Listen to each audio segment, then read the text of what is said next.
Welcome back to The Candidate. I'm Michael Harris, and our guest today is 18th Congressional District candidate Vince Duncan. It's a long way before filing time. Are you sure you're going to be in the race in 2 years? I'm positive I'm going to be in it.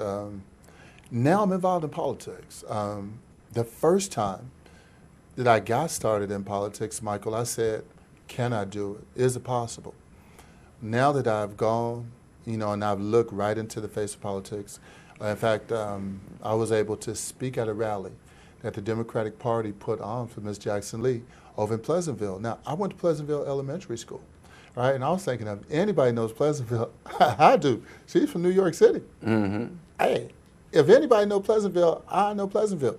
And so the Democratic Party is putting on an event for her. I go there to this event. I got on T-shirts that say, vote for Vince Duncan. And this man approaches me. He says, you're Vince Duncan. I said, yes, sir. He says, I'm Alan Jamel. Do you know who I am? I said, no, sir. I said, you the Pennzoil Jamel? And he said, yeah, I'm from that family. But he went on to tell me his status in the Harris County Democratic Party. But he told me, he said, man, we've been sending people out to listen to you talk. He said, but you never say anything negative about the Congresswoman. In fact, you honor her. And I said, I do. And he said, well, why do you do that? I said, well, I walk through doors that she's opened for me. I said, so, man, it's an honorable thing she's done. And he says, hey, well, listen, man, here's the deal. I want you to speak at this event, even though it's for Sheila. I said, wow, it's incredible. So that was my opportunity to walk and look right into Sheila's eyes. So I go and I introduce myself to Sheila, and I extend my right hand to her. I said, Miss Jackson Lee, I'm Vince Duncan. She said, I know who you are, Vince Duncan. I said, you do? She said, oh, I know all about you. And she said, I understand you're going to speak at my event, too. I said, yes, ma'am. I said, but I want you to hear something directly from me. I said, what is it, Vince? I said, Ms. Jackson, I can't find no fault with you. And she said, well, and she's startled. And I said, the thing is, I know you can't do this forever. That grass out there that's on the ground right now, it had to move away for the new grass to come up. And I said, so I can take all the things that I've learned, post-integration, apply them to my time. And I know enough to take care of myself, my children, and my parents. And I said, so that's what it is. And so it was a brief encounter. I felt like it was my Malcolm and Martin moment, but it was incredible to me. But at that moment, I realized that, hey, I'm a politician now, and I can win. But it's going to take a lot of work. I need to build more of a base, and broaden, my horizons. But I know I can win now, and I know I could really speak more for what's happening now than she can. Just so many things, Michael. My parents left the country and they moved to the city. My father left Panola County after World War II. My mother leaves Freestone County around the same time. Well, they come to Houston, and Houston's vibrant, and the economy is booming, and there's jobs for everybody, right? So they get the opportunity to live the American dream, to be able to be homeowners, to be able to have jobs, to be able to have a secure future right here in the United States. Well, right now, with the way we're shipping out our jobs, my children and your children, they're not going to enjoy the same thing. And so I encourage anybody to just take a look at the products that we have. The cell phone was invented here in the United States. One of the key people behind 4G technology is Jesse Eugene Russell Jr. I even saw you post something about him. That's 4G technology, a black American man. Was at Tennessee State. He creates this, all right? Also, his father, Jesse Eugene Russell Sr., is one of the inventors of the cell phone. Other people participated, but he's one of them. Now, we create the cell phone, but we're not making them. That's jobs. Okay, we create basketball, for example, and now we import basketball players. We created baseball here in the United States.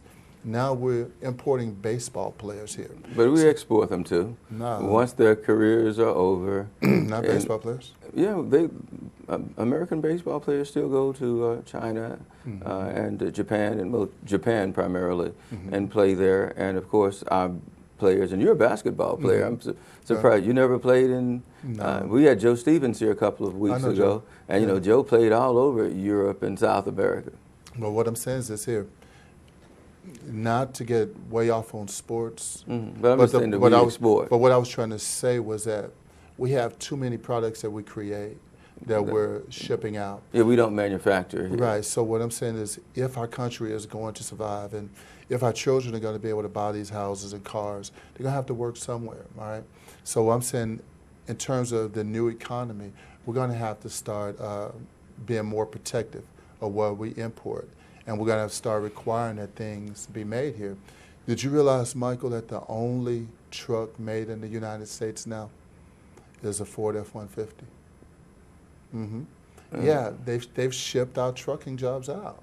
All right. Also, the other only truck that's made 100% in the United States is the Toyota Tundra. It's made in San Antonio. All right.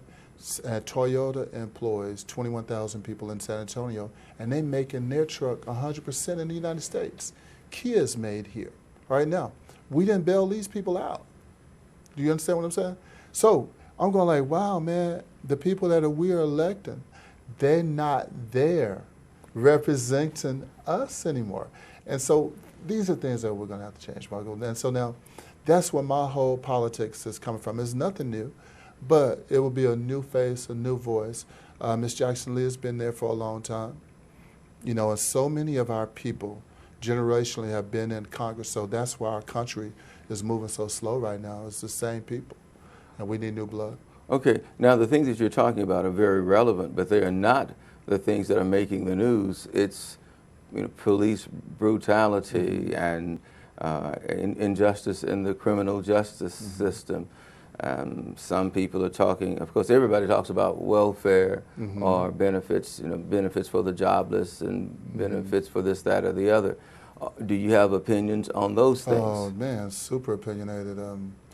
I was just, during the Ferguson, during the Sanford with Trayvon Martin, during Baltimore, let's see, during the, oh my God, the Eric Garner in New York City, I thought the citizens did the right thing.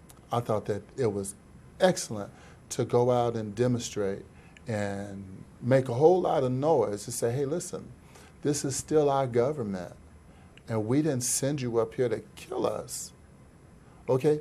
I thought it was the right thing to do. So for me, man, I think that we need to change the atmosphere now. You know, now we got the protesting in, so we're good on that. So that means that we know about things that's happening in our community, and we're letting our elected officials know that, hey, listen, we're not going to stand pat. But I think we need to change the atmosphere. We need to start knowing more about the laws and passing more lawful information directly to our community. But my opinion was that they shouldn't have choked that man to death. You know, I think South Carolina is the only place they got it right so far. When the policeman there shot the man in the back, he's charged with murder, man. I'm going like, dude, you killed him. And so, yeah, I'm very aware of it, but I really love the response of the public with the demonstrating and the protesting. What about the riots? I love that. I like the riots, too. I really love the riots. You love the riots? I do. I think the riots are excellent. People are afraid to admit that we're violent. We live in a country that was established on violence, okay? And one of the first people that died for this country that's established on violence is Crispus Attucks. Yeah. And so this man lost his life. You know, it's like, hey, man, Germany attacked us, or well, Japan attacked us. We didn't send them a thank you note. We went there to fight. My father fought in World War II. Yeah, so when people were getting all upset about the violence, I was going, hey, it's got to happen, man. And I said, it's working, because now they're paying attention. So that was the thing. And so I'm going like, man, violence is part of life, like breathing and singing. It's what happens. So I didn't have a problem with it. Okay. Now, I guess as an independent candidate, you can say that because you don't have... I can speak for the people. Yeah, because I don't think either as a Democrat or a Republican you can get away with that one. Hey, man, since I've been involved in politics, Michael, people tell me, Vincent, hey, now that you've done that, you need to come on and join the Republican Party. Hey, Vincent, now that you've done that, you need to come on and join the Democratic Party. And, man, I considered it. I said, well, man, I couldn't have the passion for anything I don't really believe. You don't believe in Democrats or Republicans anymore? Zero, man. No, they are out of style. So independents like you are in style? That would be my opinion. You know, my opinion is that if we're going to solve our issues, then the people more or less going to have to take the government back and deal directly with the people, our constituents. You know, like I'm giving you an example. The car industry, and the reason I'm talking about the cars now is I want your audience to be aware. Today, when you go out and look at a car, look at where it's made. Look at where it's made. They write it on there, Mexico, Canada, to show you that, hey, these people are not representing us anymore. When you pick up that cell phone, look at that thing. That's what I'm getting at, man. And so all that fighting for the Democratic brand, that's played out. For all that fighting for the Republican brand, man, it doesn't make any sense. We need to fight for our own brand, which is me and you, your children, my neighbor, your neighbor. That's our real fight. You know, our real fight. How are we going to take care of the elderly? How are we going to ensure that our children getting these astronomical debts, going to college? You know, how are they going to pay these things back if we don't have industry here in the United States? So, like, to me, the Republican Party and the Democratic Party, too much emphasis is on them and their brand, and not enough emphasis on the people they're sent to represent. So that's my opinion. That is your opinion. Yeah. So what kind of money does it take to run a successful campaign for Congress here in the state of Texas, here in Houston? Well, I've been told that I need $2 million to win. $2 million? Right. I've been told I need $2 million to win. What I've become an expert at is not having a money problem. Because I don't have any money, it's not a problem. So, so it's not a problem. So what I've learned now, I learned really, man, to just rely 100% on God, and you know, just have the faith of Abraham, the faith of Martin Luther King, and just go out there and get started and go hand to hand, give out cards and just talk to people and just say, hey, listen, man, this is still our country, it's still our government, and we're still in charge. And let's not us all succumb to thinking that we can't participate in our government or in the process of electing officials unless we're rich. And so that's what I'm about. Well, we are about out of time. If someone wants to contact you and talk with you, what do they do? Please, I'd accept any call you want to call me at. Please call me at area code 713-444-5162 or 713-444-5162. That'd be good. Just call me.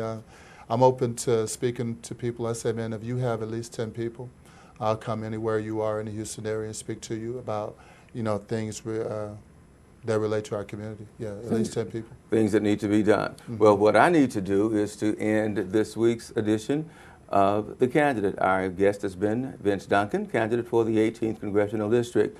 We will see you next week. I'm Michael Harris. Have a great day.